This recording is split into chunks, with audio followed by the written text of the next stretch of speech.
This call is now being recorded. So, good afternoon, everyone. So, at the outside, on the behalf of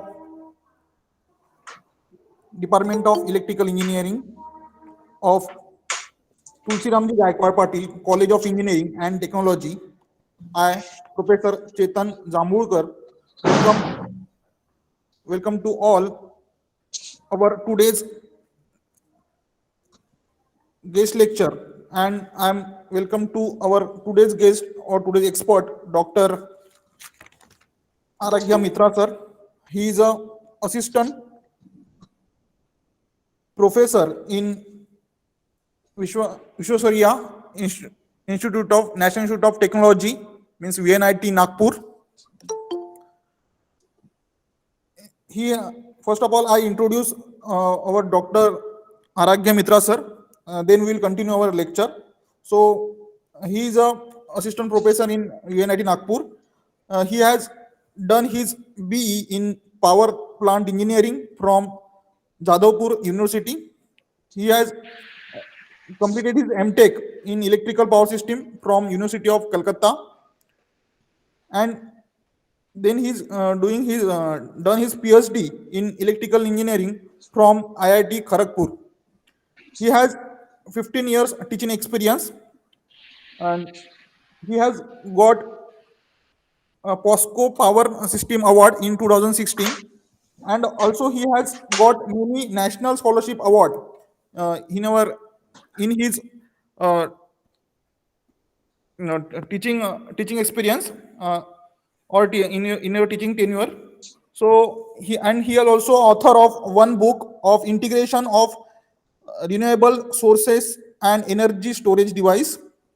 He is also a IEEE senior IEEE member and IEEE Power and Power Society member, and he is also a member of IEEE Industrial Electronics Society.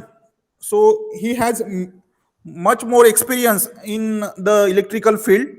So and he has his teaching topic is also our network analysis. So his experience for our gate point of view so is very important for our student. So I request all students to get the knowledge from his lecture. So I request Professor Aragya Mitra sir to continue the lecture. Sir, I just request you to give me permission of sharing my screen. Yes, sir. Yes, sir.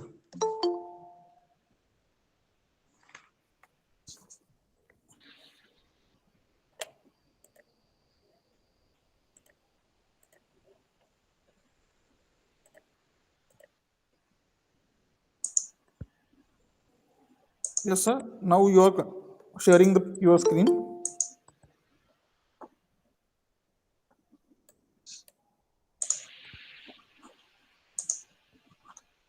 Is my screen visible to all of you? Yes, sir. Okay, so a very good afternoon to all of you. Thanks, Professor Chetan, for this nice introduction. I joined VNIT in the year 2016. So I have completed 5 years of my teaching experience here at VNIT.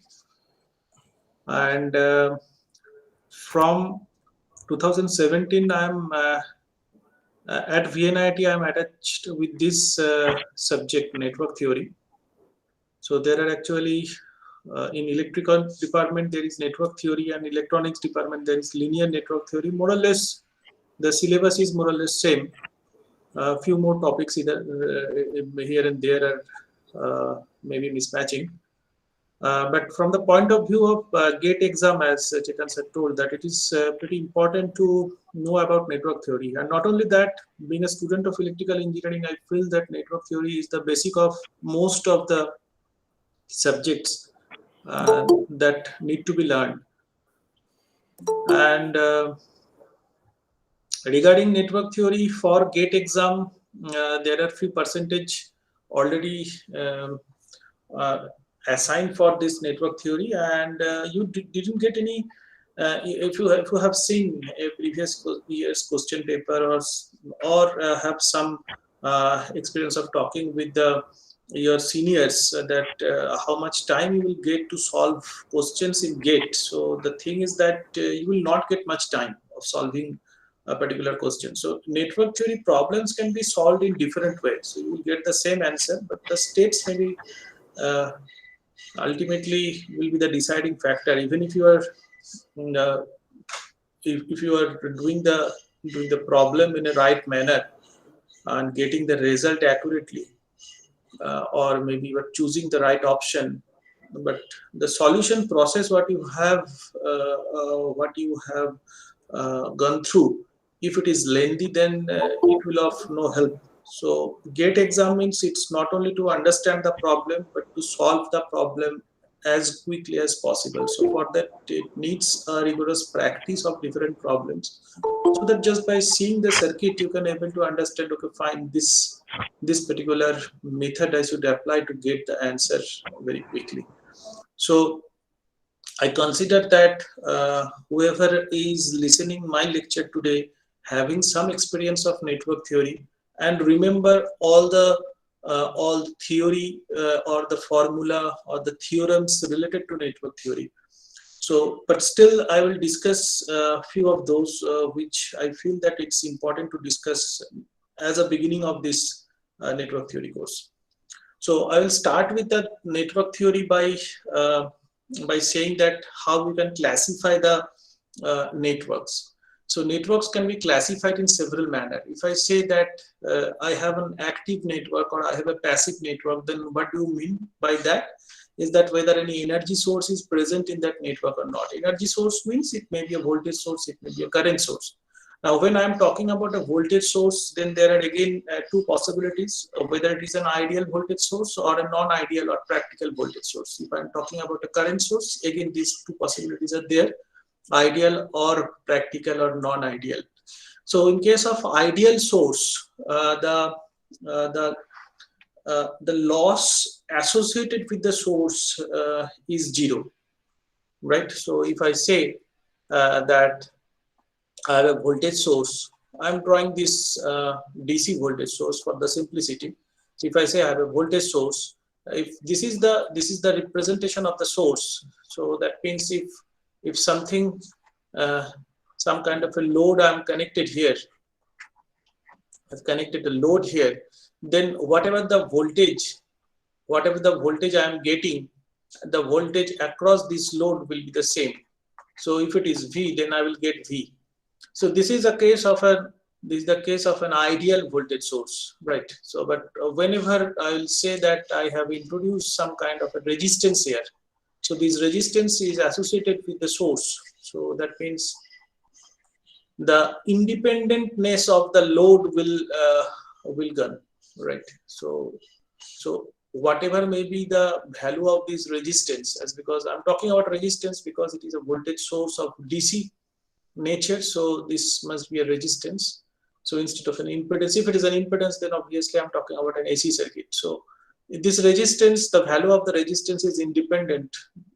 Even if we change the value of the resistance, I will always get V, but it will be not the case. So whenever I will put one resistance here, because this resistance will cause some kind of a voltage drop here, and that will change with the change in this resistance, because the current flowing through this loop now will change if the resistance will change, because of the presence of two resistances. So the drop will change and I will get a different value of voltage. So if this resistance is suppose small r and the current which is flowing through the circuit is I, then the terminal voltage will be V minus IR. So the drop need to be get subtracted from the source voltage, and that the rest of the voltage will be appeared across the load.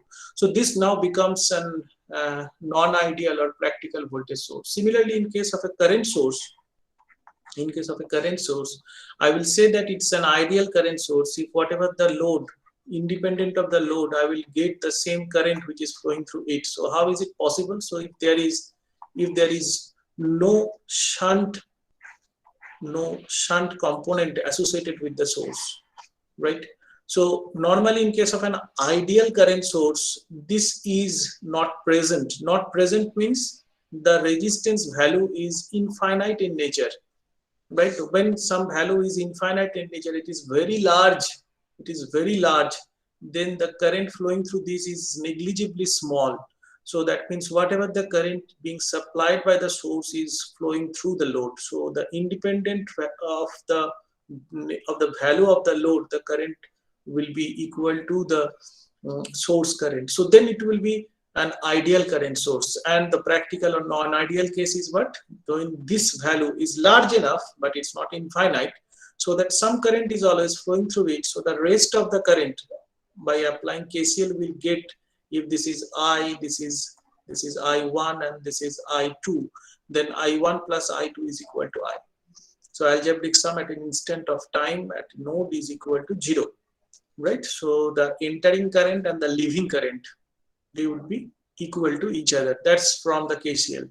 So KVL, KCL, they are very important two laws that you need to remember. And normally we're applying either Ohm's law or KCL and KVL, Kirchhoff's laws. So those laws are very handy, and normally we can solve any kind of problem as far as that electrical engineering is concerned with the help of these Ohm's law and Kirchhoff's laws. So this is one kind of a classification, that active network and passive network. Whenever the energy source is absent in the circuit, that's a passive network. Then again, we can divide the network as unilateral and bilateral. So what is unilateral and bilateral? When the V by I characteristics is independent of the direction of the current, right? If the current is flowing from the left to right or from the right to left, V by I characteristic doesn't change. So it is independent. Then the circuit or the network, will call it as bilateral, right? And if the direction of the current is basically the deciding factor of the characteristics of V by I, then I must say that it is unilateral. So the example of any conductor, any conducting element, is bilateral in nature.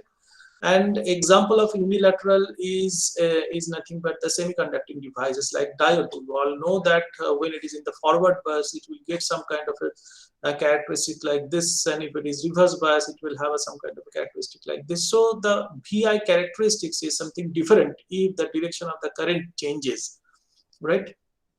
This portion we normally don't consider. Normally considered in such a fashion that it is nothing but a switch. So whenever there is a forward direction current, if it is forward bus, there will be some current will flow.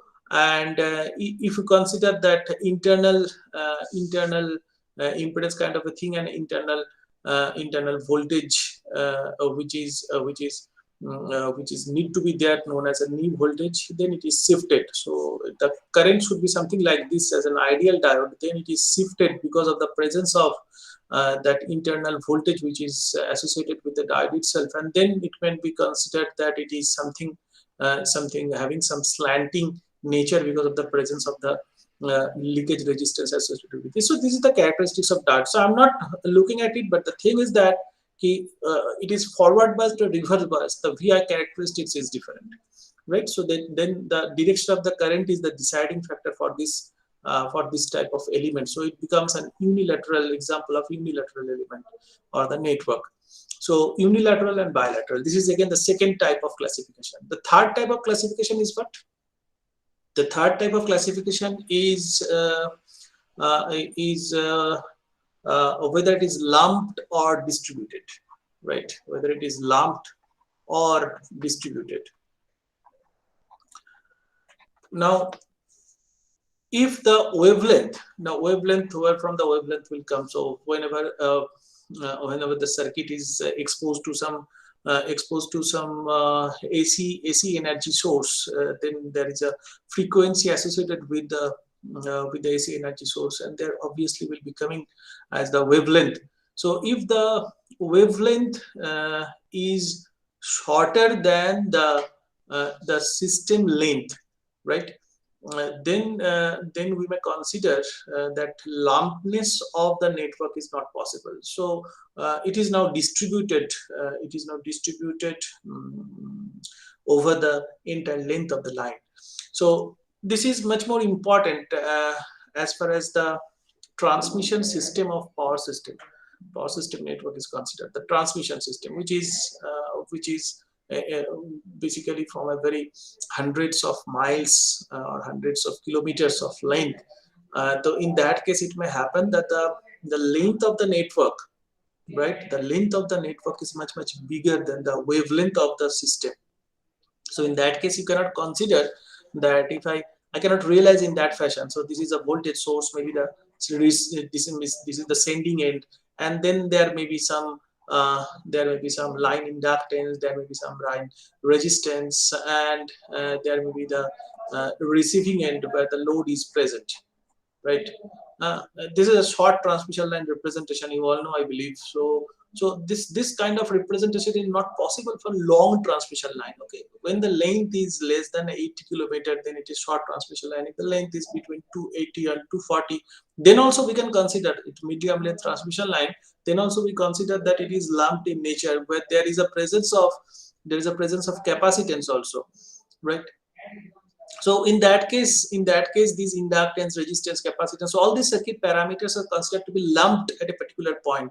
But when the length of the transmission line is pretty long, then that lumped consideration is not valid, because the wavelength now becomes less than the length of the network. So in that case, it should be considered as a distributed over the entire length of the line. So then you need to integrate of this small delta length of the line. You consider that there is, for this delta length, there is some representation of either pi or t network, just like in case of a medium length transmission line, we can represent it as a pi network or t network. So we can consider in that fashion that it may be a kind of a pi network, suppose, then one resistance, then one inductance, and either side there are capacitance, right? Either side there are capacitance. So in that fashion, if it is repeated for entire length of the line, and then you integrate it and find out ultimately that what will be the voltage current relationship or the voltage equation or the current equation for the long transmission line. So that means we are considering the network as a distributed in nature, right? So this is the third type of classification. And the fourth type is whether what kind of element we are using. So depending on that, we can consider the network maybe as linear or non-linear. So if you consider a linear element or a non-linear element, then ultimately the circuit becomes linear or non-linear. Now, mathematically linear means what? Mathematically linear means that it obeys the laws of superposition and homogeneity. That means what? Suppose I'm representing this box as some system, and it is exposed to some internal variable, input variable, and it is giving some output variable. So if the input variable is suppose x1, I'm getting some output variable as y1. If I change the input variable to x2, I will get the output variable as y2. If I change the input variable as x1 plus x2, if I'm getting the output variable as y1 plus y2, then it obeys the laws of superposition, right?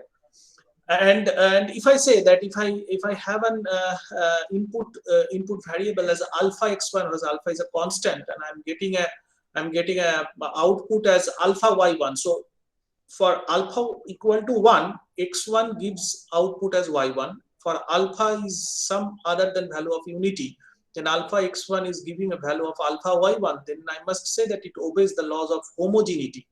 So similarly, alpha x1 plus beta x2, if it is giving you an output as alpha y1 plus beta y2, then I may say that that this function is obeying the laws of superposition and homogeneity.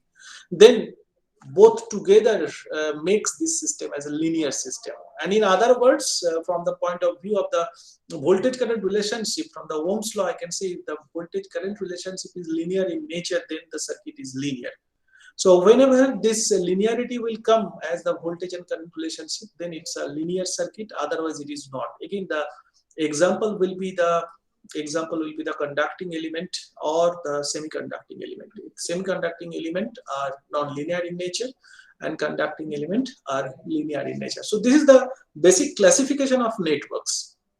So you must be able to understand that what kind of circuit I am going to handle it for solving our the required as per the requirement. So we'll first jump into few specific or specialized problem, and we'll see that how easily I can able to solve it. As I told you that whenever we dealt with energy sources, either voltage source or current source, so the classification of that source can be considered as ideal and non-ideal. Again, in another way, it can be classified as whether it is dependent or independent. Independent means the value of the source voltage or current, whatever it may be, it is independent of anything, right? So what may be happening at the other parts of the network, the source voltage or the source current is intact. It is independent of anything. But dependent means it is dependent of certain part of the network, right? The voltage is or the current is depending on the other parts of the network voltage or current. So depending on that, the voltage source can be divided as a voltage dependent voltage source or a current dependent current source, or voltage controlled voltage source or current controlled voltage source. Similarly, the current source also can be a current controlled current source or a voltage controlled current source. So that means the dependent sources can be voltage controlled voltage source or current controlled voltage source. Similarly, the current source can be a current or voltage controlled current source or a current controlled current source. Okay, so you see that in most of the cases, as far as the gate is concerned, most of the problems are associated with this dependent source. So there are a few techniques that need to know for these dependent sources, because as in case of theorems, network theorems, you cannot find out the Thevenin's equivalent impedance or the Norton's equivalent impedance. Cannot simply find out by just neglecting the energy sources and getting the equivalent impedance of the network looking back into the terminal. So it's not possible, because these independent sources can be neglected by considering that they are out of the circuit. Out of the circuit means how we can make it inactive. We can make a voltage source inactive by short circuiting it, and I can make a current source inactive by open circuiting it. So that's possible if the source is independent in nature. But if it is dependent in nature, then that technique cannot be applied. And in that case, you need to go for some special technique of finding out the equivalent impedance of the network, whether it is for Thevenin's source or Thevenin's theorem, or it is for a Norton's theorem, or the application of Thevenin's and Norton's for superposition, or maybe maximum power transfer, or anything. So let's try to find out a few specific problems. Let us start with one problem, which is again a gate problem. So most of the time, I prefer to solve problems which already has exposed to gate exam, and you see that more or less of this type of problems are repeating. Okay, so I'm considering one network, something like this, right? So it is 2 volt, it is 1 ohm, this is also 1 ohm, this is 2 ohm, and this is minus plus 20 I. So what is this I? I is the current. It is saying that it is flowing through this. This is I. So you just consider the direction of the current also. It is from upward to downward direction. So it is asked that you find out VTH and RTH. VTH and RTH. What is the value of VTH and RTH? Nowadays you will get the options, but the options will not help you. Actually, options are something like that, it makes you more confused. Okay, so you need to get the actual answer and must be confident enough that this should be the answer. Then only you can able to choose it. So how you can able to find out VTH and RTH? Let us try to find out VTH first, and then I will say that how RTH can be handled. As because I told you that it's a dependent source present in the network, so it's not so easy to find out the equivalent resistance, right? So we'll deal that later. So first find out that what is VTH. What's the definition of the Thevenin's voltage? It's the open circuit voltage across the terminal. Open circuit voltage across the terminal is nothing but the VTH, right? But the circuit is already opened. The terminal is already opened. So what is VTH? Now I may say that this voltage across the two terminals is nothing but the voltage drop across these 2 ohm. Now you will be very much eager to solve in that fashion, that the voltage drop across this can be found out by a current flowing through this loop and then multiplying it with 2 give you the VTH. But most of the circuits can be handled pretty easily instead of a mesh analysis. If you look at it as a node analysis, that means you prefer always KCL over KVL. KCL is much more powerful than KVL. Okay, there are some limitations of KVL, but KCL doesn't have that limitation.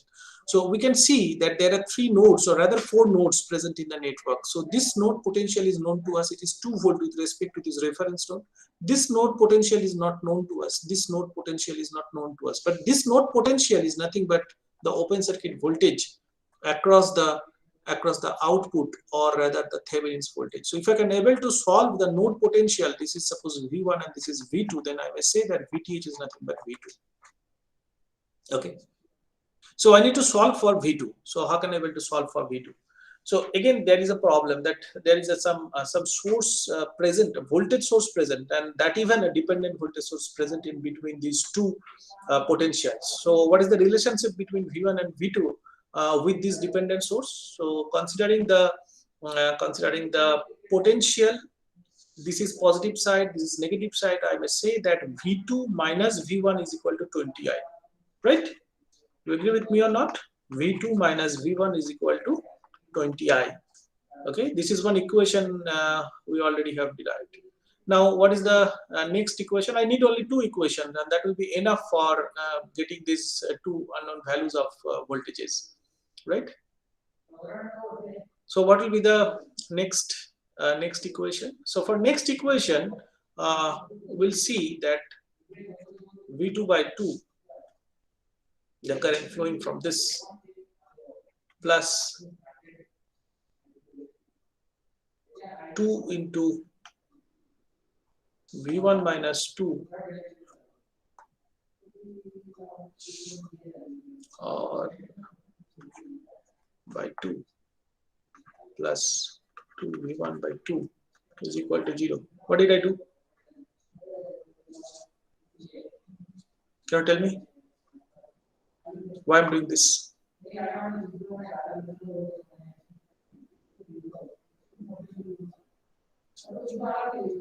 Why these 2 nodes are combined together in a single node equation? Because there's a presence of, instead of a circuit parameter, there is a source. So I can consider these 2 nodes as a super node, and I'm writing the KCL for the super node, right? So you must have that some kind of an exposure of the super node, handling the super node and the super mesh. Okay,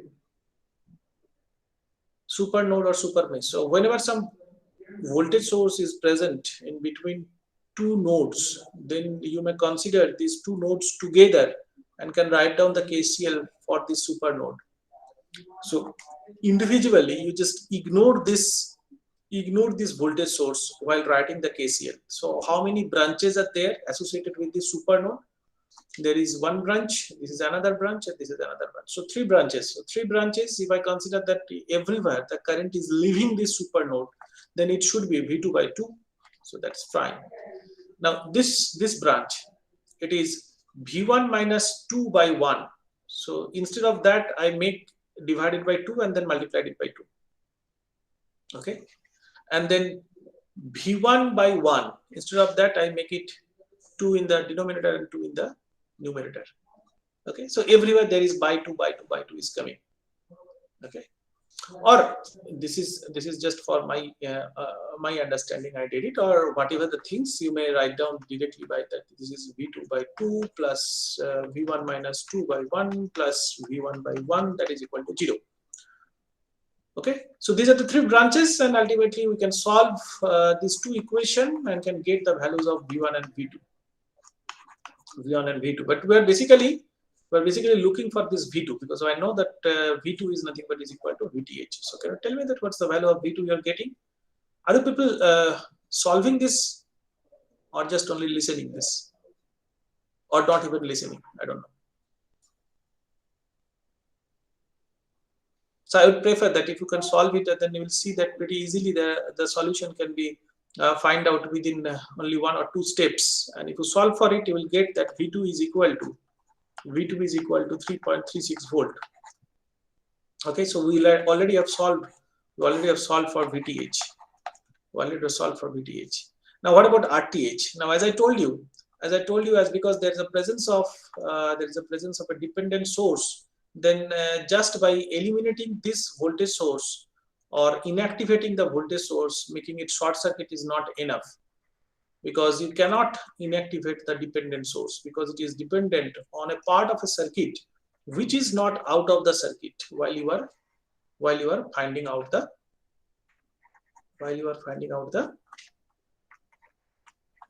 equivalent impedance or equivalent resistance. So what do we do?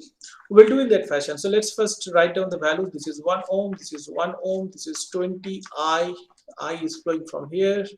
This is 2 ohm. And now what we'll do, there are 3 procedures actually of handling this dependent source while you are finding out the equivalent impedance or equivalent resistance. The first one is you apply a known voltage source. You apply a known voltage source at the terminal, and then find out this voltage, how much current it is injecting to the network, right? While inactivating all other independent sources.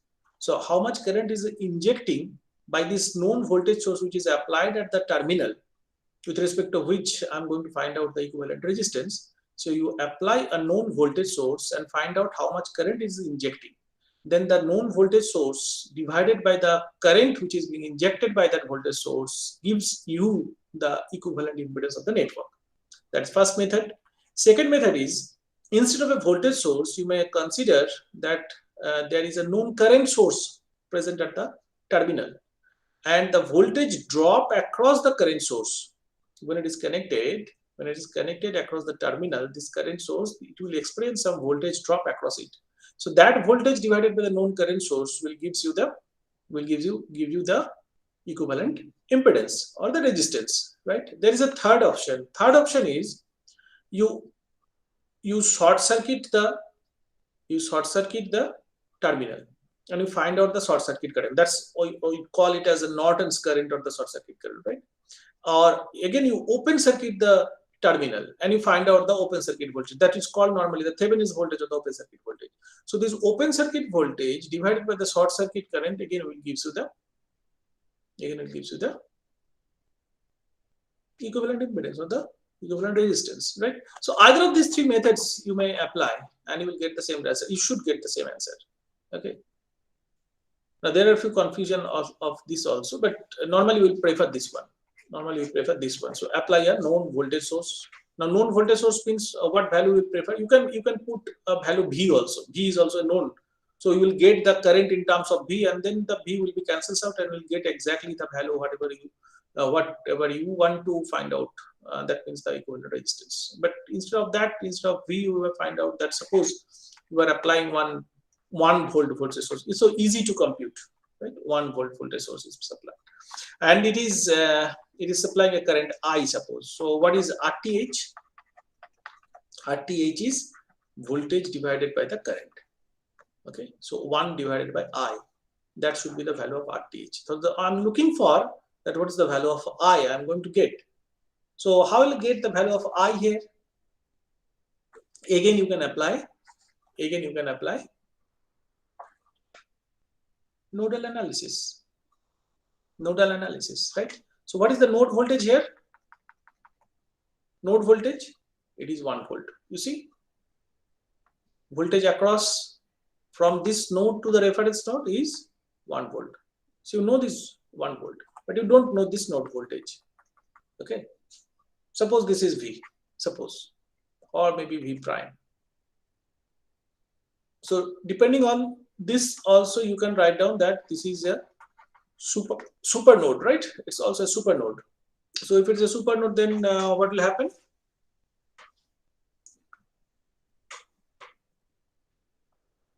I have 1 minus V prime is equal to 20I. This is one equation. And then the super node, what I should write? For this, I is entering, that I know.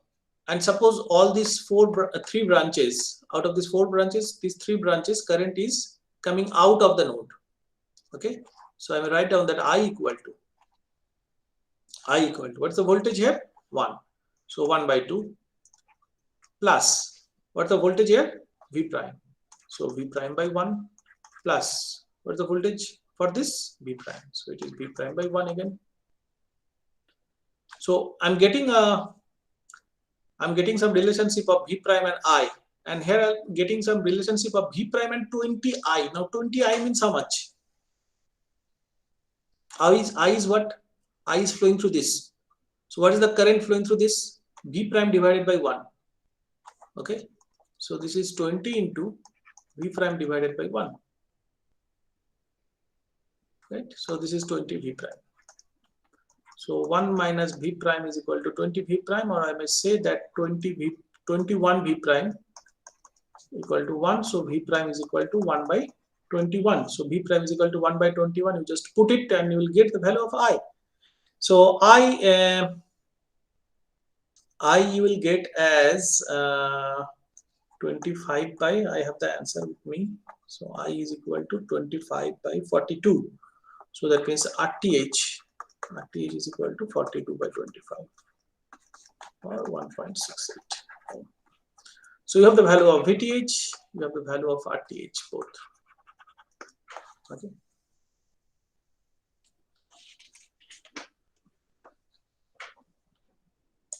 Let's solve a different type of problem.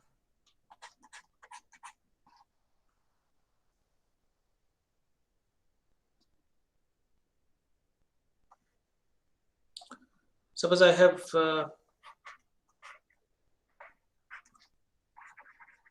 circuit something like this.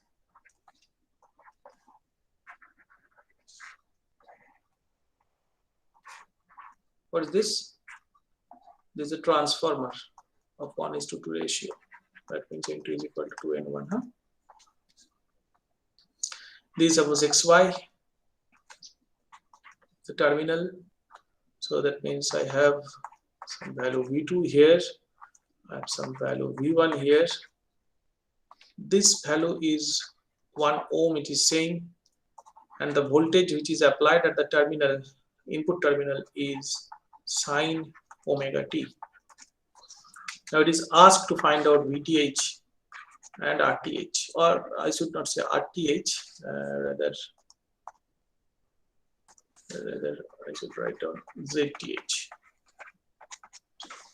So what is VTH and ZTH? What's that?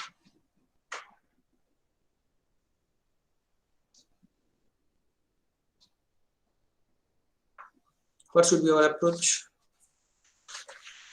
So I'm telling you that this particular problem again is it is again a problem of a GATE exam, where the options which are given are something like this. Options are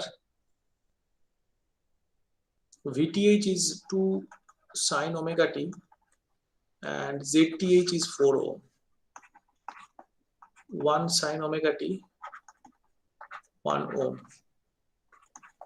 1 sine omega t, 2 ohm. And 2 sine omega t, 0.5. So which one is correct? Which one is correct? So initially you may see that it's a very difficult transformer is there, so there may be, but this is ideal transformer. Huh? It is said that this is ideal transformer. So you don't need to bother about the saturation, the magnetization, and all these. Only thing is that that means there is some voltage is coming at the input side, and you will get some voltage in the output side depending on the trans ratio. So that's what it is doing only, and separating the two circuits electrically they are separated. Okay. So that's the only thing. So it's a transformer of ideal nature. So that means if it is transformer of ideal nature, I may say that V1 by V2 is equal to N1 by N2, and that is equal to half. Or I can also write down that I2 by I1 is equal to N1 by N2, and that is also equal to half. So I know the relationship between V1, V2, I1 and I2. So where is I1 and I2? So this is I1, and I2 will flow whenever there is some load present in the secondary side. Okay, then only I2 will flow. But this is of course I1. Now VTH, I need to find out VTH. So for VTH, what's the process? The process is that open the output terminal and find out the open circuit voltage. So the output terminal is already open circuited. If it is open circuited, then what's the value of I2? I2 is equal to 0. So if I2 is equal to 0, what's the value of I1? It is 2I2. I1 is equal to 2I2. So I1 also is equal to 0. So when I1 is equal to 0, I1 is equal to 0, what's the drop here? That will be also 0. Right? That will be also 0. So what should be the value of V1? V1 will be equal to the source voltage. So that means V1 is equal to sin omega t. Okay. So what is V2? V2 is equal to 2V1, right? V2 is equal to 2V1, to 2 sin omega t. So it's clear that V2 is nothing but VTH. So the options may be number 1 or number 4. Out of these two, I must get the answer. Okay. So if the option says only 2 sin omega t, 1 sin omega t, 3 sin omega t, or 4 sin omega t, something like that, so you need not to find out ZTH also. Okay. But now there are two options where 2 sin omega t is written, so I need to go for ZTH also. What is the value of ZTH? So how can I be able to find out what is ZTH? So is this clear or not, that 2 sin omega t volt is the value of the V2 or VTH? So I easily can get it. Okay. So for ZTH, what we need to do? As you have seen that that this voltage V2 or voltage V1, they are dependent on each other. Okay. The input voltage and output voltage, they are dependent on each other. So whenever there is a dependent source present in the network, then you cannot just simply inactivate the voltage sources and get the equivalent impedance. So what do you need to do? Obviously, you need to inactivate the independent voltage source. So you inactivate it, making it short, and then there is an impedance. There is one primary coil, there is one secondary coil, and this output terminal will put some known voltage source, right? That's what we normally prefer. So this is I1, and what I am saying that this voltage source is pushing some current to the network. So now normally in case of a transformer, what will happen, that the I1 is flowing in this direction, so I2 also flow in this direction, and there will be some load. But instead of load, there is some source, so which is pushing some current, and I need this current to find out, because this known voltage source divided by this current gives you the value of ZTH.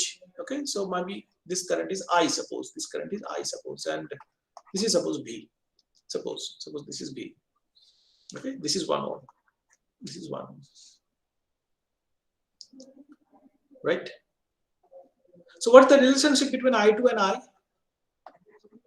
I2 is equal to minus I. I2 is equal to minus I. So I can put it here. I2 is equal to minus I. That means I by I1 is equal to minus half. I by I1 is equal to minus half. Right? What I will do, I know that this is V1. This is V1. So I'll just write down the KVL here. I'll just write down the KVL here. So 1 into I1 plus V1 is equal to 0. 1 into I1 plus V1 is equal to 0. So I will write down that I1 plus V1 is equal to 0. So V1 is equal to minus I1. What I know about V1 by V, this is the voltage in the secondary side. So V and V2, they are same.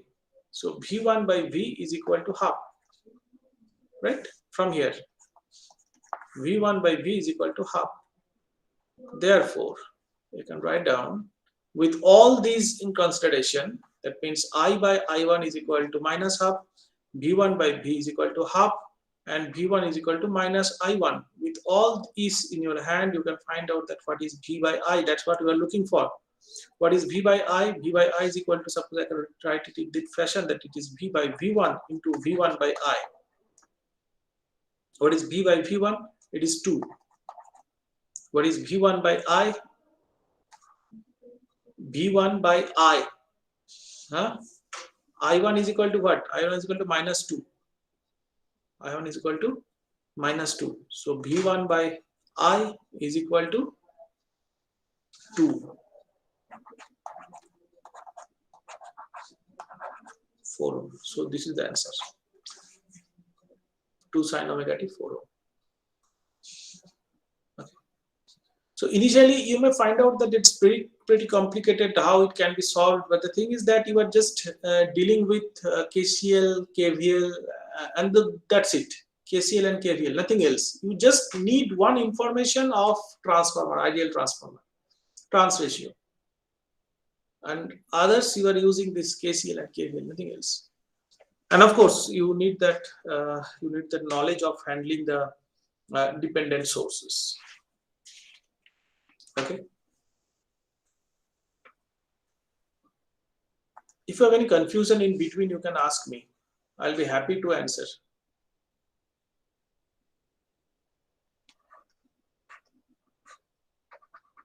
I normally love being asked.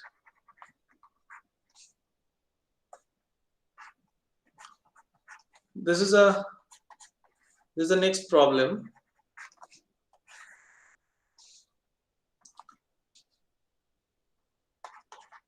This is 10 volt. This is R. This is 6 ohm. This is RL, the value of which is 3 ohm. It is asked that what should be the value of R for maximum power to be transferred to RL.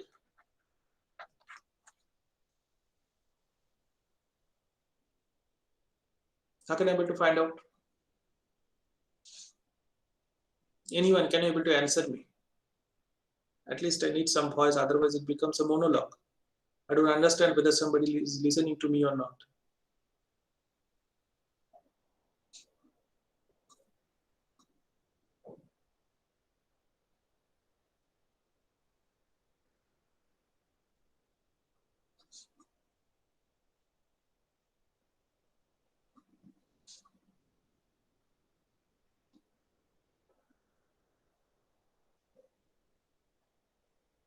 Am I audible?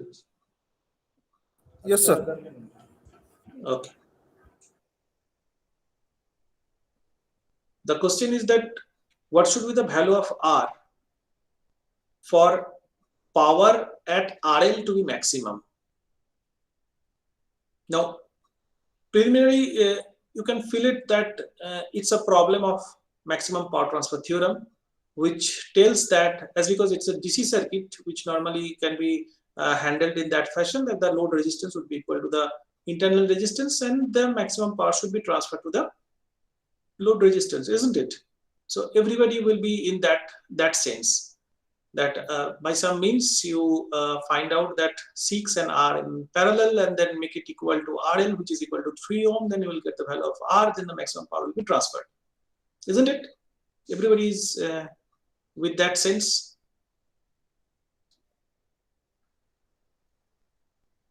But the thing is that it is asked that you find out what should be the value of R. Mind it, maximum power transfer theorem doesn't tell that you vary the internal or the equivalent resistance which is present internally to the network. RL, that is varying. So when RL is varying from some minimum value to the maximum value, at a point when it is equal to the internal resistance of the network, then maximum power will be transferred. But here RL is fixed. Here RL is fixed. So you cannot match the RL equal to the internal resistance. Got my point or not? So it's a problem of maximum power transfer, but it's not a problem of maximum power transfer theorem. Okay, where it is told that I have a source, I have some internal resistance, and at the load end, I am putting some resistance which is varying in nature. So when this will gives me a maximum power which is being transferred from the source side to the load side, it is said that RL and this R should be equal. Then only maximum power will be transferred. But RL is varying, R is fixed. But what it is calling that R is how much for PRL to be maximum? That means this is varying. Okay, this is varying.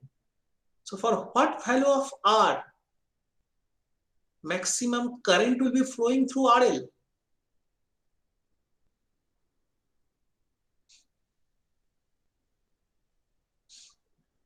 Suppose I am telling that this is IL.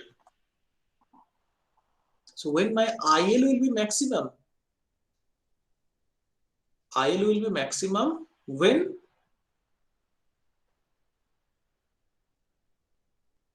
this is fixed. When what?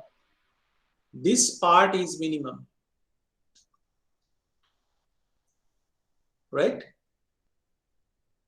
R internal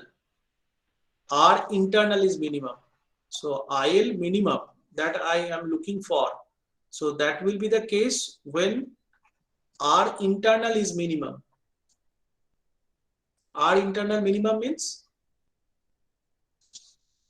what should be the value of R?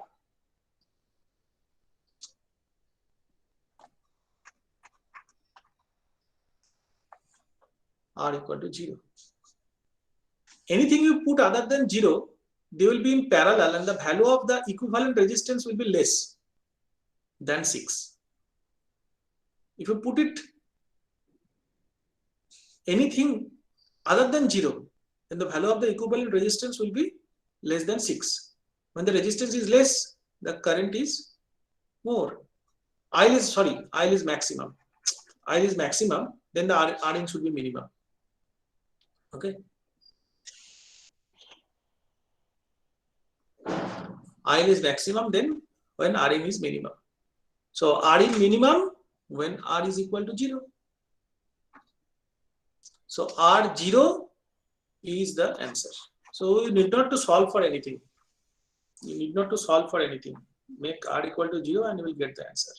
So there will be any options whenever there is find out 0, that should be the answer. Okay. So it's a one-line problem. Very conceptual kind of a problem. Let's move to the next problem.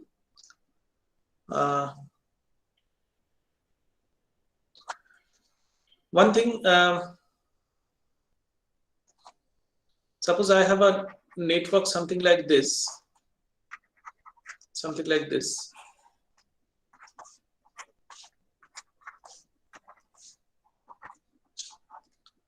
and I'm now dealing with a two-port network, and suppose this is Z1, this is Z2, and this is Z3, and it is asked what is the value of Z parameter of this network. What do you know about Z parameter? That V1 is equal to independent quantity is what? I1 and I2, right? Z11 I1 plus Z12 I2. V2 is equal to Z21 I1 plus Z22 I2. Okay. So you have to find out for each Z11, Z12, Z21 and Z22 from the very definition that V1 by I1 with I2 equal to 0, then V2 by I1 with I2 equal to 0. This will gives you the values of Z11 and Z21. Then making I1 equal to 0 gives you Z12 is equal to V1 by I2 and Z22 is equal to V2 by I2. So either you open circuit the I2 equal to 0 means open circuiting the output port, and I1 equal to 0 means open circuiting the input port. Okay, so if you open this output port, open the input port, and then ultimately you can able to find out Z11, Z12, Z21, Z22. But if the circuit is given something like it in this fashion, which is normally we call it as a T network. So if it is present in this T form, then Z parameter can be directly find out in this fashion. This is Z1 plus Z2, this is Z1, this is Z1, this is Z1 plus Z3. Okay, so you need not to solve for anything. You just directly find out this way and you will get the value of Z. Okay. Similarly, if the circuit is given in pi form, then it's pretty easy to find out the Y parameter. Suppose this is YA, this is YB, and this is YC. So Y parameter will be equal to, now what is the equations corresponding to the Y parameter? Here the dependent variables of current and independent variables are voltage, right? So Y11 V1 plus Y12 V2, Y21 V1 plus Y22 V2. So you need to find out by short circuiting the output port or short circuiting the input port, and then I1 by V1 gives you I11 when V2 equal to 0. I2 by V1 will gives you Y21 when V2 equal to 0, something like that. But if the circuit is yeah, any question?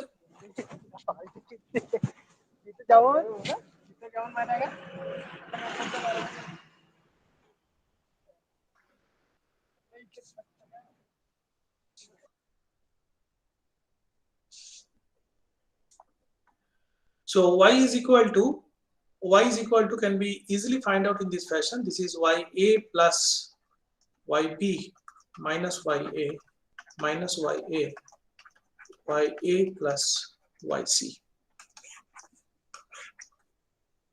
Okay, and we all know that Y and Z, they are related as inversely. Inverse relationship is there for Y parameter and Z parameter. So this is nothing but it is adjoint of Z divided by determinant of Z, right? That's what we call as the inversion. There are again few theorems like reciprocal theorem. Now reciprocal theorem, if the response to the excitation, that ratio is same, even if the response and excitation interchange their position, then we call the circuit as a reciprocal network. And for a two-port network, we need to check that whether the circuit or the network is reciprocal or not, and we call it that if the Y12 is equal to Y21 or Z12 is equal to Z21, the circuit is reciprocal in nature. And symmetric means it's mirror image. At the center of it, the either side of the circuit looks alike. It's a mirror image with one another. One part is mirror image of the other. This is a symmetric in nature. And by solving it, the Y parameter and the Z parameter, I can say that Y11 is equal to Y22 or Z11 is equal to Z22. Then the circuit is symmetric in nature. Just keep one thing in mind, that all the resistive networks are reciprocal in nature. All the resistive networks are reciprocal in nature. Okay. Another important thing related to Y parameter, that whenever a circuit contains a transformer, then for that circuit Y parameter does not exist. Y parameter does not exist for transformer, having a transformer in a circuit. Why so? Because the voltages are dependent on each other. So if the voltages are dependent, then this is not valid, where the fundamental criteria is that the voltages should be independent, right? Currents are dependent. V1 and V2 are dependent on each other. So you cannot have a Y parameter for transformer. Okay. Again, other than other than resistance, in another way, if the circuit contains a dependent source, then also it cannot be reciprocal in nature. It must be non-reciprocal in nature. Either you can, if this is some kind of a comment you need to put, then just by, or maybe the answer is given in that fashion. Suppose I am giving one example, it will be easy to understand then. Suppose I have a circuit something like this, very simple circuit, but there is a presence of a dependent source.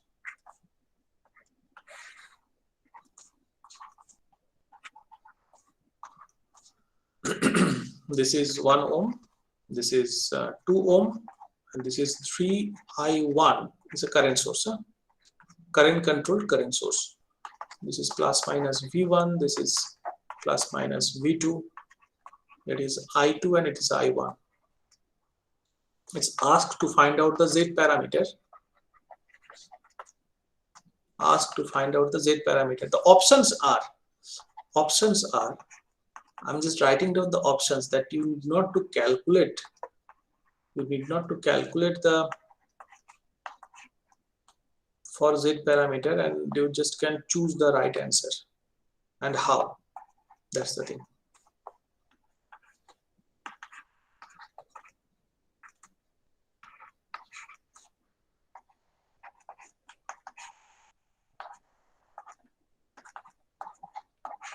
So which one should be the right answer?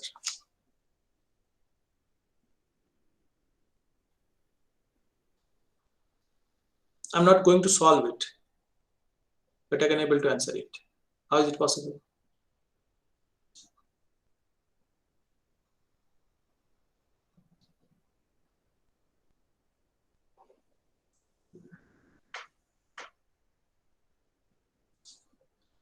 Answer will be this one. Why? Because in this network, there is a dependent source.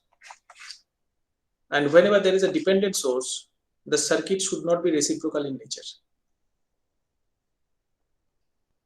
And when a circuit is reciprocal in nature, we can verify it from the Z parameter that Z12 is equal to Z21, whether it is or not. If they are equal, then circuit is reciprocal in nature. So this is a non-reciprocal. So Z12 must not be equal to Z21. So only these options where Z12 is not equal to Z21, you see, -8, -8, 1, 1, -1, -1. So only this is -8 and 1. So I need not to solve for it. Just by seeing it, I can able to take the right answer. Okay. If you wish, you can obviously can solve. Obviously can solve. Right? So that trick you must keep this in mind, that these are very helpful while dealing with very peculiar type of circuit in GATE exam, which doesn't allow for a much longer period of time to rigorously solve and get the answer. Okay.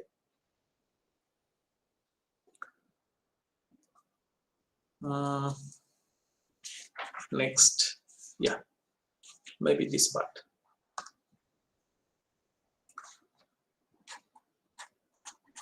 Suppose I'm having a circuit something like this.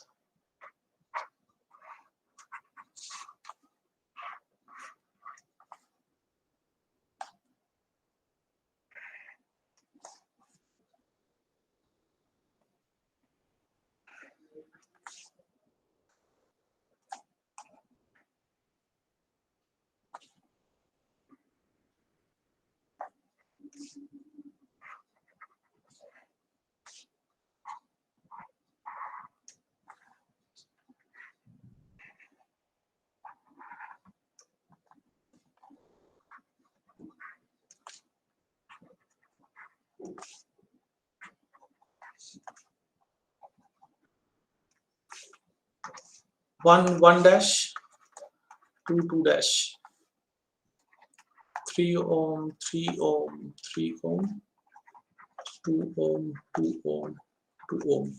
It's asked that you find out H22, hybrid parameter, huh?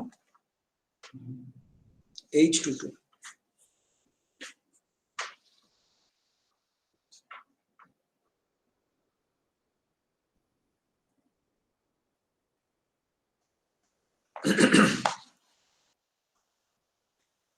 So you need to see the circuit in a much simpler manner. Then only it's actually can be solvable. Otherwise, it's pretty difficult. You cannot able to solve it. So how can you see the circuit? What is the hybrid parameter? How it is related? That's fine. That always you need to remember that thing. But the thing is that how you can able to see the circuit in a very simpler manner.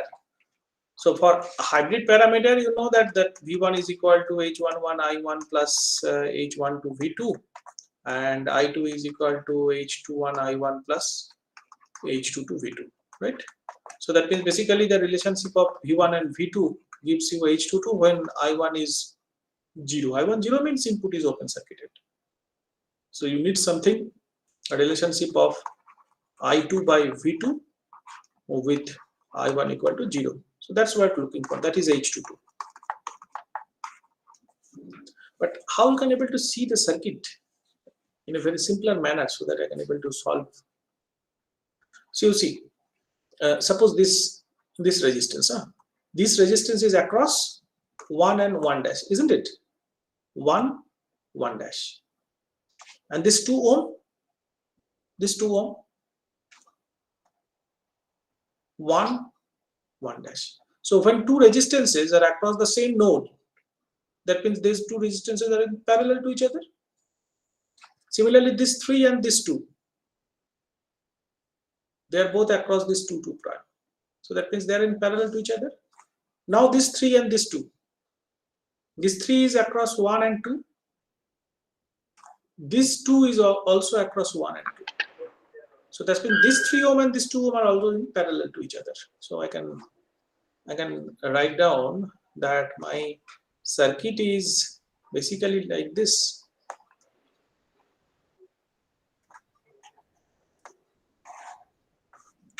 This is 1 prime, this is 2 prime, this is 3 parallel 2, 3 parallel 2, 3 parallel 2. So what is 3 parallel 2? 3 parallel 2 is equal to 5 by 6. That is unknown. Okay, 5 by 6, 5 by 6, 5 by 6. So now I can solve for this H22. I can see this, okay, it's a very pretty simple circuit, so I can solve for it. But what do you know about a pi network, which is easy to solve for pi network? Previously what I have shown, which one? Yeah, this one. It's a pi network. So if I can able to find out the y parameter, what I can able to do? Y parameter can be easily solved, isn't it? What is y parameter? Y parameter is not asked, but I can easily solve for y parameter. What it is telling? Ya plus yb minus ya minus ya plus yc. So y, individually y. So what I find out is it is z, or rather r. So 1 by r. 1 by r, that need to find out. So that is 6 by 5. So 6 by 5 plus 6 by 5 minus 6 by 5 minus 6 by 5. 6 by 5 plus 6 by 5. That is y parameter. Okay.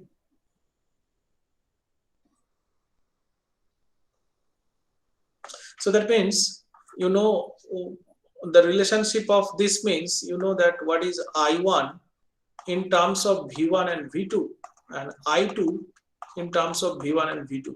But you need the relationship of I2 and V2 when I1 is equal to 0. So when you make I1 is equal to 0 here, when you make I1 is equal to 0, we'll get some relationship of V1 and V2. Okay. So you can put the value of V1 here in terms of V2. So you will get a relationship of I2 and V2. Okay. So you get a relationship of I2 and V2 with I1 equal to 0. So you can get the value of H22. So basically, I'm not solving this.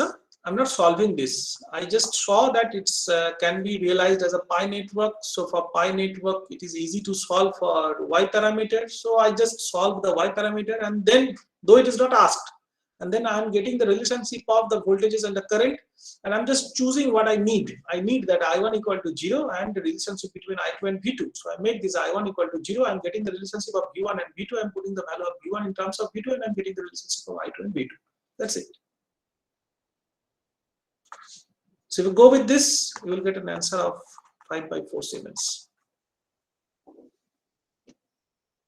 Okay.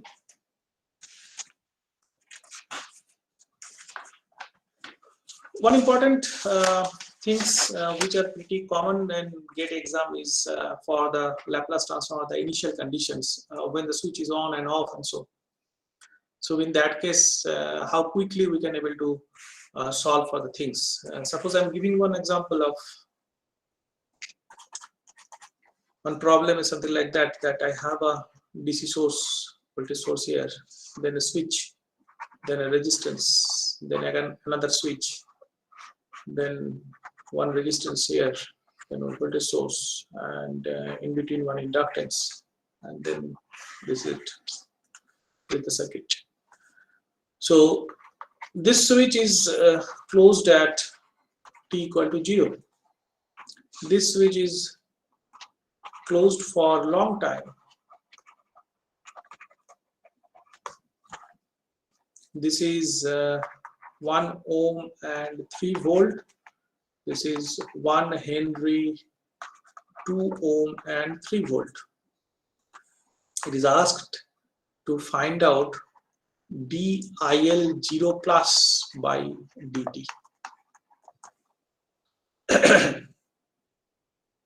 Now again you will say, what is this ddt of IL 0 plus? तो छोड़ ही देंगे, हाँ gate में आएगा तो पहला आसान तरीका है कि छोड़ दो भाई.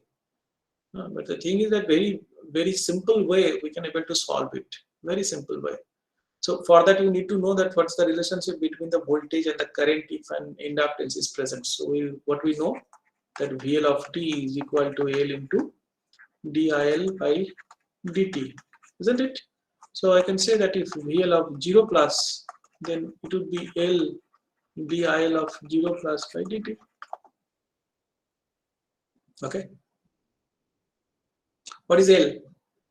For this particular problem, it's 1 Henry. So that means DIL 0 plus by dt, that's what we're looking for. DIL 0 plus by dt. So that is nothing but is equal to VL 0 plus. For this particular problem, huh? For this particular problem. So if you can able to find out what is BL 0 plus, that's nothing but the value of this DIL by dt at 0 plus. Okay. So then you just need to check that what other conditions are given. Closed for a long time. Huh? So this is closed for a long time, and this is closed at t equal to 0. So before that already this switch was closed, and that makes some current to be there. So there is some initial condition associated with this inductance now. So this circuit was open before t equal to 0 means there is only one voltage source, one resistance, and one inductance. And during when it is long time it is connected, then the inductance will behave as if it is short circuited, but it will be carrying a current which is equal to the steady state current for this network. So what is the steady state current for this network? When this portion is not there, when this portion is not there, so that the circuit is something like this. For t less than 0, for t less than 0, the circuit is something like this. This is 3 volt, this is 2 ohm. So how much current is flowing? This is I naught, huh? Which is the current for the initial current for this inductance. So I naught is equal to 3/2 ampere or 1.5 ampere, whatever it will be. Now for t greater than equal to 0, t greater than equal to 0, what's the circuit look like? The circuit is looking like something like this. There's a resistance, inductance, resistance here. I'm not going to put it as an inductance. I'll put it rather as if it's a current source. Okay, direction is downward. Why so? Because the current flowing through this inductor is in downward direction. So this is I0. So this is 1.5 ampere. Just at t equal to 0, because I'm looking for a 0 plus condition. So at t equal to 0 plus, this is nothing but the initial current, which is 1.5 ampere. So you need to find out this potential. This potential is the voltage across the inductance. So this potential, suppose it is VL. By the way, this is 1 ohm, this is 2 ohm, this is 3 volt, this is 3 volt. Okay, so this VL you want looking for. So you just can apply this. Node potential is known to you, this node potential is not known to you, but this is VL, that's what we're looking for. That this node potential is 3 volt. So what you can apply? Obviously you can apply KCL. So any circuit always you just blindly follow KCL and you'll get the answer in quick time. This is a reference. This is a reference. So I can write down this VL minus 3 divided by 1 plus 1.5 plus VL minus 3 divided by 2, that is equal to 0. Solve for VL. Solve for VL. VL is equal to, tell me, multiply it by 2, it is 3. This minus 3 cancels out. This 6. So 3 VL is equal to 6. That means VL is equal to 2 volt. So this VL means it is VL 0 plus, isn't it? VL 0 plus. So that means dIL 0 plus by dt is equal to 2 ampere per second. Just remember about the unit. Cannot be volt. It is ddt of IL. So it is ampere per second. Numerically they are equal. Numerically they are equal, not the unit wise. So answer is 2 ampere per second. So it is not taking much time. This is one step, this is 2 step, and this you need to know. You need to know. Then only 1-2 steps, and then the answer is there with you. Okay. Maybe another question.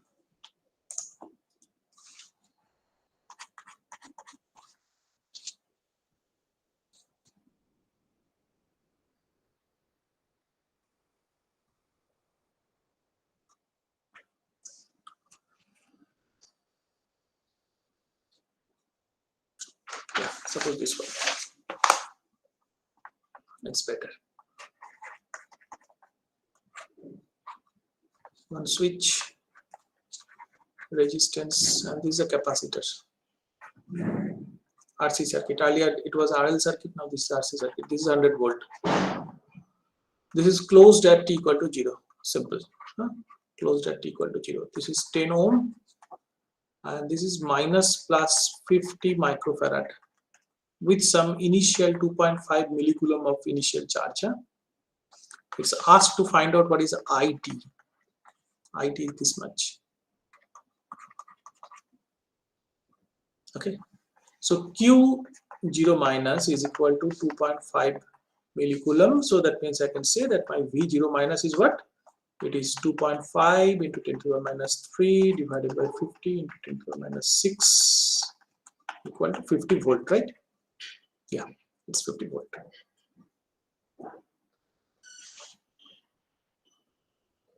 Okay, so V0 minus is with us.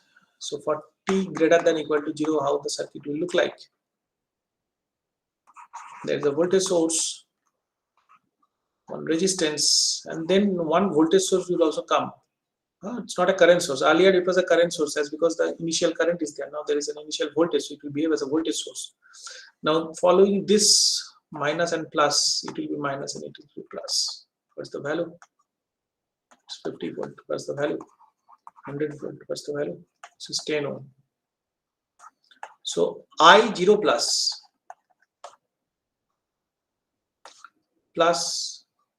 this is plus minus minus plus plus minus. So this will be added. So 100 plus 50. 150 divided by 10. 15 amperes. I0 plus. So IT, you can directly apply this formula. I of infinity plus I of 0 plus minus I infinity into e to the power minus t by tau. This formula you can directly apply. But nobody will check that whether you are going through the steps or not. You need the answer. You need the answer pretty quickly. So that's the thing. You can apply this formula. Now you need to find out that what is I infinity and what is tau. You already have find out what is I0 plus. It's 15 ampere. What is I infinity? There is a capacitor. Long run, how the capacitor will behave. it will behave as if it is open circuited, right? As if it is open circuited. So it's all clear that I infinity is equal to 0. And what is my tau? This is a RC network. So tau is equal to RC. What is R? R is 10. What is C? C is 50 microfarad. Okay. So then IT is equal to what? This is 0. This is 0. I0 plus is 15 into minus T by tau. T by tau, how much it is? 50. मला ते जो account मध्ये send करजो, मला पण पैसे काढायचे 500 रुपये. मी तुला करू का सेंड? 200 रुपये मला Somebody is busy with some other work. 200 रुपये काढ. Can the host make her mute? Yeah, thank you.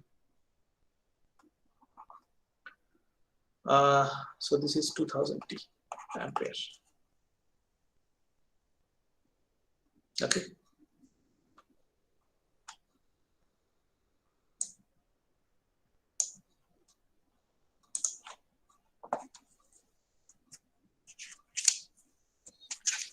So there are few different problems.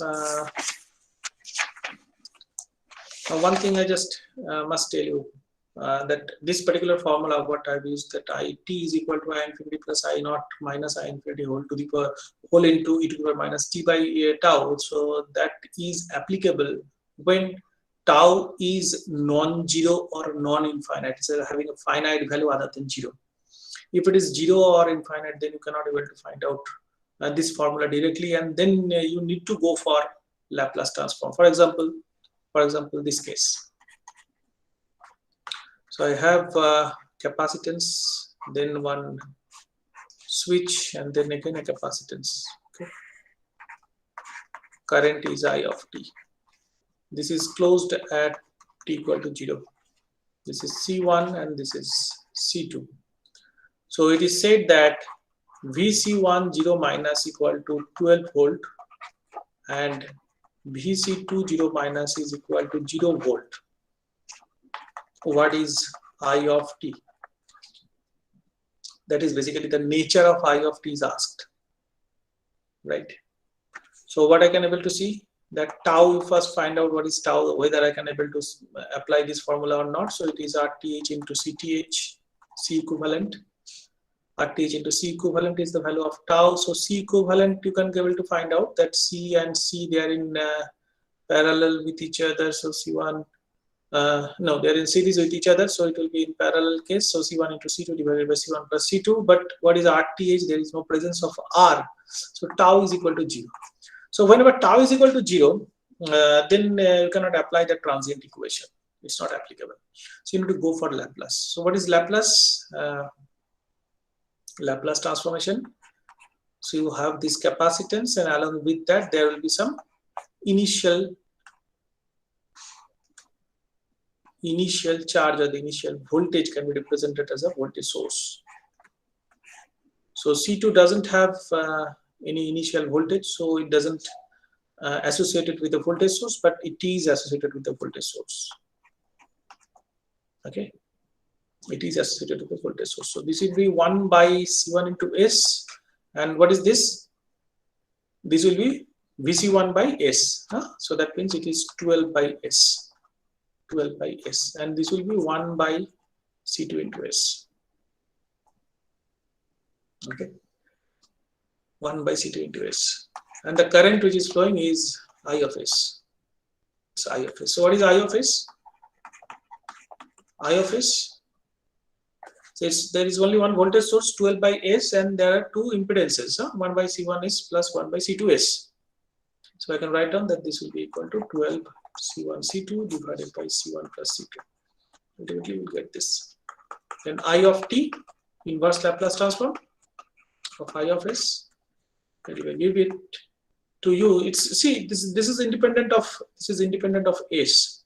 So any constant term, if you go for a Laplace inverse, the constant term, then what you are associated with? You are associated with delta, impulse function. No? So it will be 12 C1 C2 divided by C1 plus C2 impulse. Okay. So that's why it is asked that what is the nature of IT? What should be the nature of IT? The options are something like this. It was given that A is equal to A is 0, B1 is that unit step function, nature of unit step functions, C is an exponential function, and D was impulse function. So answer will be D, because you know derivative. Okay. So again, it will take one step for finding out that whether I can able to apply the transient equation or not. And as soon as it is find out that we cannot apply the transient equation, then directly we will go for this jump to the Laplace transform. And it's a pretty simple Laplace transform. Only thing is that you need to know about these Laplace inverse Laplace function, and then get the nature of the current in time domain. So it's find out that it is impulse in nature. It is impulse in nature. Okay.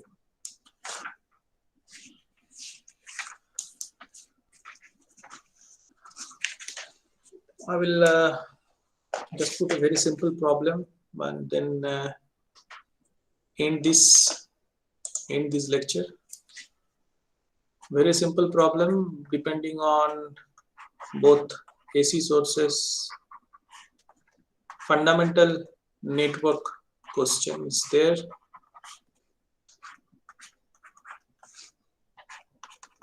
It is reference node. The value of this AC source is 5 pi sine of 5000 t.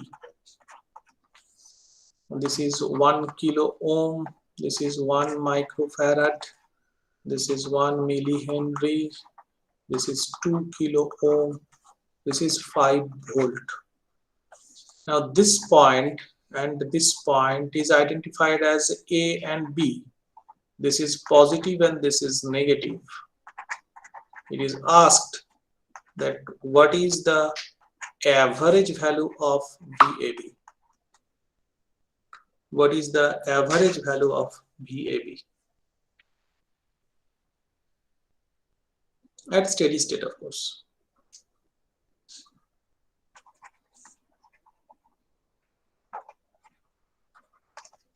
At steady state.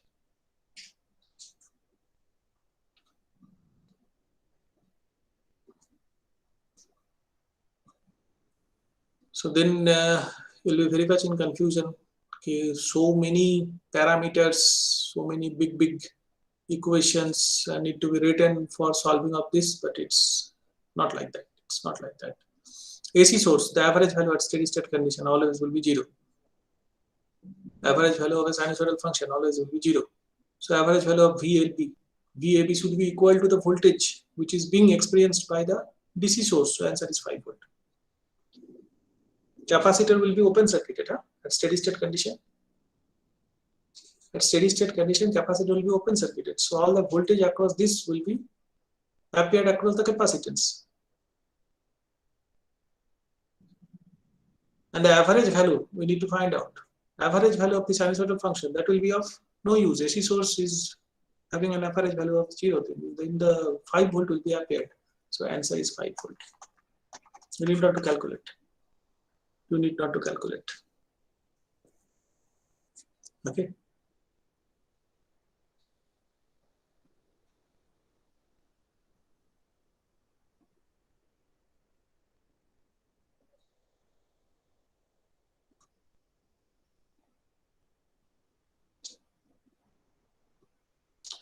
So that's the end of this lecture. So I've touched few things, and there are many more things can be discussed, but this 1.5 hour duration is not enough for dealing with this network theory. So we have so many things. As soon as we enter to this Laplace domain, then what may happen that there will be touching of the that type of system, poles, zeros, that is the frequency response type, which is a basic of the control theory. Transfer function, everything will be coming into the picture in the network theory itself. There may be a portion of filter, active filter, passive filter. There may be introduction of the Fourier series and Fourier transform. Okay, these may be a part of a network theory, may not be a part of network theory, but you need to know all these under this umbrella of network theory. So I'm not touching all those portions, only the portions which I have touched. It's a very popular part which is always been coming year after year in GATE exams. Okay, so the paper setters love to give questions from network theorems. They love to give questions from the from these initial condition problems. They love to give problems from two-port network and so on. So I just touched those portions only and dealt with those problems, which are very typical problem and normally have the chance of coming into the GATE exam, or maybe this type of problem may come into the GATE exam. So that's what I want to say. So I'm just stopping my presentation. If Okay, sir. anybody is in having any question, they may ask. Yes, Chetanji.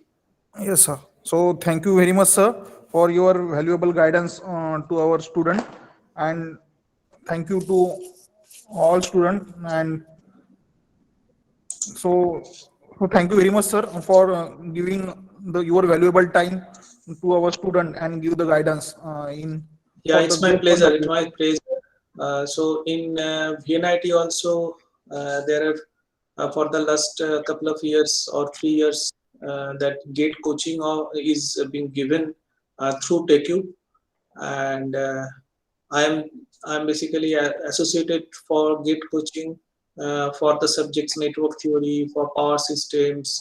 So those 2-3 subjects I'm dealing with for preparing of the GATE exam, and it's not normal way of dealing with the subjects, because the students who are appearing for this GATE exam, they know the basic. Only thing is that how quickly and they will get the solution. So that's I'm looking for. I'm giving stress on that only.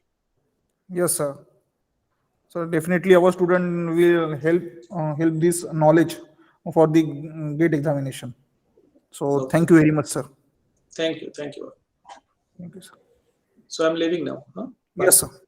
Okay, sir.